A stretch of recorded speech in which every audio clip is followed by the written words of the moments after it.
नमस्कार मित्रांनो लाडकी बहीण योजनेची जी काही KYC करताना तुम्हाला काही अशा प्रकारचा एरर जो येत आहे, तर हा एरर कशामुळे येत आहे व या एररचं सोल्युशन काय आहे ते हे संपूर्ण काही माहिती जी आहे ते आजच्या या व्हिडिओच्या माध्यमातून आपण पाहणार आहोत। तर व्हिडिओ शेवटपर्यंत पहा व तुम्ही जर आपल्या श्रीकांत ट्यूब चॅनलवरती नवीन आला असाल तर चॅनलला सबस्क्राईब करून बेल आयकॉनला ऑल। तर मित्रांनो, जी काही लाडकी बहीण योजनेची वेबसाईट आहे, ऑफिशियल वेबसाईट ladkibahin.maharashtra.gov.in ही आहे। तर यावरती आपल्याला क्लिक करायचं आहे।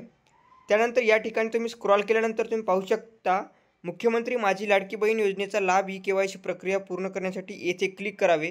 या पर्यायावरती क्लिक करून जो काही आधार क्रमांक आहे तो आधार क्रमांक या ठिकाणी टाकायचा आणि हा जो काही कॅप्चर आहे तो या ठिकाणी टाकून तुम्हाला स्क्रॉल डाऊन करायचा आहे आणि मी सहमत आहे व OTP पाठवा या पर्यायावरती क्लिक करायचं आहे। मी डिटेल्स ही भरून घेतो आणि त्यानंतर OTP पाठवतो। त्यानंतर या ठिकाणी जो काही अशा प्रकारचा एरर येत आहे, तुम्ही या ठिकाणी पाहू शकता की हा आधार क्रमांक मुख्यमंत्री माझी लाडकी बहीण योजनेच्या यादीत नाही। काय सांगत आहे की हा आधार क्रमांक मुख्यमंत्री माझी लाडकी बहीण योजनेच्या यादीत नाही, परंतु या ठिकाणी हा का नाही? या ठिकाणी जर तुमचा जो काही आधार नंबर आहे, या ठिकाणी आपण आता आधार नंबर बरोबर होता, या ठिकाणी हा आधार नंबर आता चुकीचा टाकूत आपण आणि कॅप्चर फिल करून घेऊयात। म्हणजे तुम्हाला याचं जे काही साईटचा प्रॉब्लेम आहे का तुमचं नावच यादीत नाही हे सर्व काही डिटेल्स या ठिकाणी कळेल।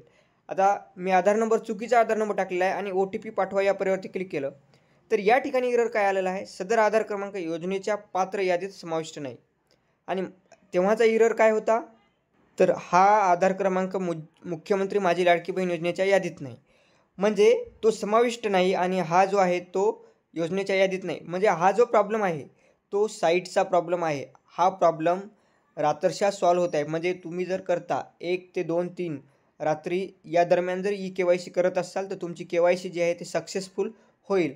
जी काही KYC आहे ती व्यवस्थितपणे करावी आणि याबद्दल आणखीन काही जे काही समस्या तुम्हाला येत असतील त्या समस्या कमेंट बॉक्समध्ये कमेंट करा व अशाच माहितीसाठी आपल्या श्रीकांत ट्यूब चॅनलला सबस्क्राईब करून बेल आयकॉनला ऑल करा, शेअर करा। धन्यवाद।